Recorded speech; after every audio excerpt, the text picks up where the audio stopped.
Kia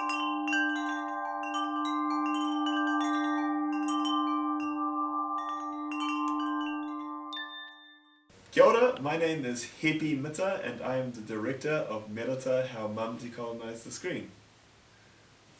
Okay, I'm Cliff Curtis, I'm the executive producer of MERATA, How MUM Decolonized the Screen. Kia ora, I'm Chelsea, I'm the producer of MERATA, How MUM Decolonized the Screen. So I think at this stage we talk about how we all came together, and being MERATA's son, I knew her all my life, so it was a natural fit for me to sort of tell the story. But no, to be honest with you, how we came together was I was living in the United States. I got the call that my mother had passed away, and I came back and I started researching into her life. And I knew these guys ever since I was a little kid. And I kind of looked up to them, but we never worked together in any professional manner. And they came to a commemoration for my mum, and I'd edited together a small 12-minute short of her speaking about her own life. And I think that's where Cliff came in and kind of pushed this to become a full documentary. Yeah. And what was your reasoning behind giving me that push? Well, firstly, MERATA was like this warrior woman, activist, filmmaker, and mother and grandmother to all of us, and she's been a huge inspiration. And that push was when I saw that 12 minutes that you put together. I'd always wanted to make some kind of film about her life because I thought she told me so many stories, and I thought no one's ever going to know about this unless somebody documents or makes a film. And so when you made that 12-minute tribute to your mum, it was so pure in its love for her and this sort of and for you were making it for your family. I just sort of thought that's the right approach, that's the right place to start, is to start from love, and the love of a child for their mother in that pure sense. And if anyone is right to document this woman's life, that's my bet. Now also I sort of did an assessment of you, and I thought, well, you have a disciplined intellect, academic-wise, you studied journalism. Thank you. Yes, this was not a fluke. This is something I thought, okay, yeah. And then you also were working at the archives. And so what a better journey, who better to discover MERATA through that than an archivist and a journalist and somebody who could write. It was like, okay, that's a good starting place. And also that you've never made a film before was something that really was amazing to me, an opportunity for the legacy of your mother. Mm-hmm. And then Chelsea, we needed a woman to bring this all together and bring it into the world. And you'd worked on MERATA's last documentary. Yeah, I don't know you laugh. I mean, that's a sincere. Yeah. We needed to balance out that more masculine perspective. I mean, because this is a film about a strong woman, and I was always self-conscious about the fact that I had no kids. This is a story about a mother of 5 children making films, and the only person who could kind of relate to that was we needed a mother. Yeah, we needed a real life mother. Yeah.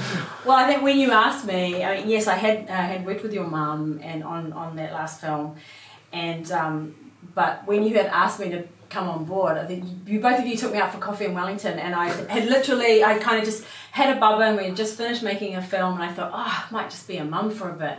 And then you sat me down, and I think it was almost like the same kind of godfather approach that Cliff gave you, Hepi, and you both sat down and you were like, making this film, documentary, MERATA, we want you to produce it. End of story.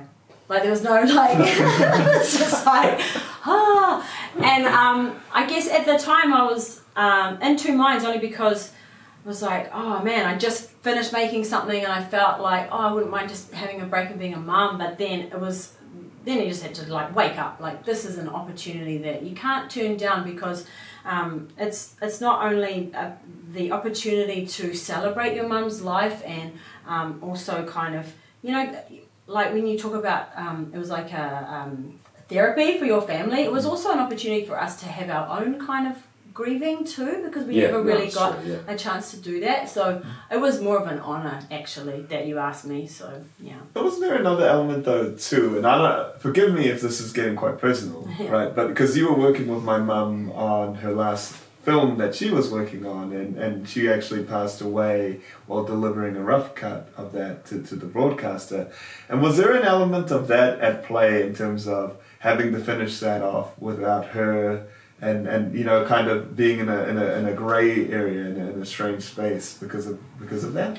Yeah, I actually I had always kind of sat like a real pit in my stomach that we kind of did that. Like I almost felt in a way kind of bullied in a sense to finish that film, and I knew at the time. At the time I didn't have enough producing power behind me or experience. I think because in retrospect I probably would have said no to the broadcasters and the funders. I would have said no, I can't finish that. I'm not the person to finish that. No one should finish that film.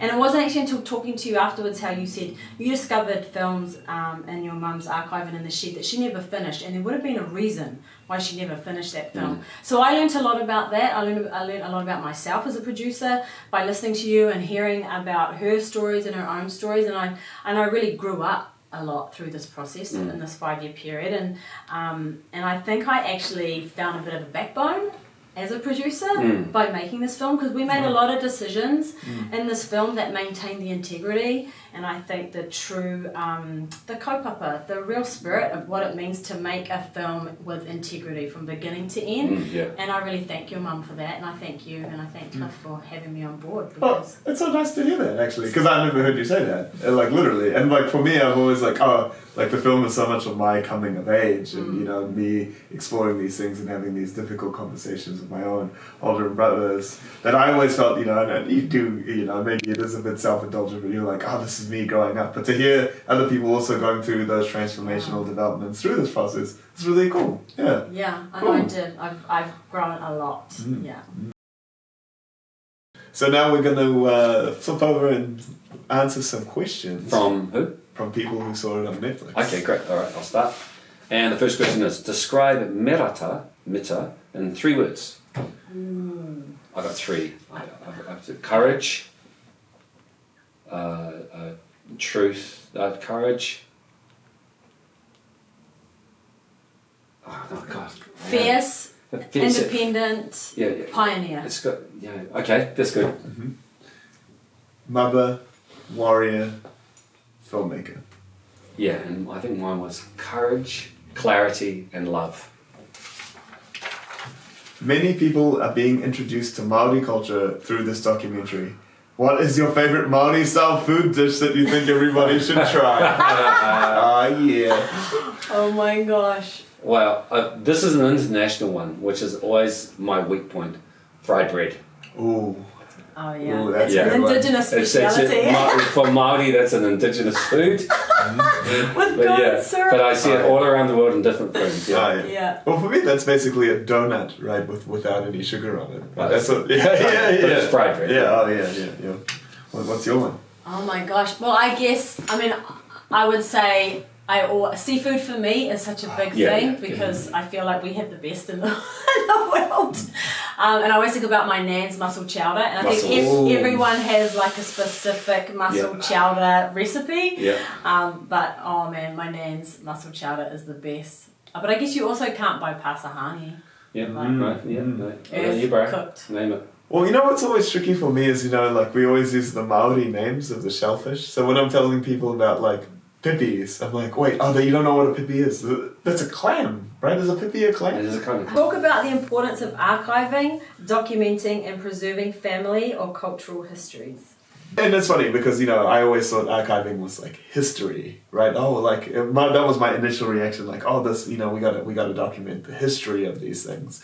But actually, after having done this documentary, what's way more important to me are the personal things that I learned about my own family, and things that my family had never talked about before that they shared with me, that had we not recorded these conversations, they would be lost forever. Like, part of the reason that my mother's sudden passing was so tragic to me was there were so many stories of hers that went with her that will never be told again. Yeah. And so through this documentary process and interviewing my own siblings, I've kind of ensured that those elements will never be lost. You know, it's like you immortalize the past, you immortalize your own memories, because memory is so fragile. What's the opening quote? My mother once said that looking at an archival film is like watching resurrections take place. A past life lives again, and something from the heart and the spirit responds. Done. Where can film lovers and advocates find Merata Mita's work to watch? 1, 2, 3. NZ on Screen, you can find a lot of stuff. Her past works, which is great. It's like a New Zealand archive-based, I guess lives online. Yeah. But obviously if you want to watch her stuff now. Well, I thought the first and most obvious answer would be Netflix, to find out about her own story and get glimpses of those works through watching Merata, how MUM Decolonized. So Netflix, right? Netflix, yeah, Netflix. yeah. That's easy. I mean, to go, if you want to dig deeper, nzonscreen.co.nz, or was it .com? I can't remember.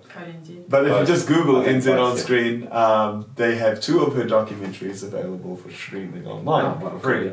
We're also looking at launching educational resources and those types of things. I believe the film Patu is available here in the United States, for example. Wow. Through an organization called Alexander Press. But that being said, it is very, very difficult, and one of the challenges of making this film was sourcing the rights to those archival things, and that's something that we continue to work on as a group, to make sure that those films are accessible, because now there's a hunger, after having made this documentary and releasing this to the world, there is a hunger to really delve into that history. Okay, where can people see this film? Netflix is an easy one. Yep. And online. Yeah, still playing in cinemas. You can even request a cinema experience. So go to arraignout.com and tell everybody, I want to see this film, and we will come. Maybe.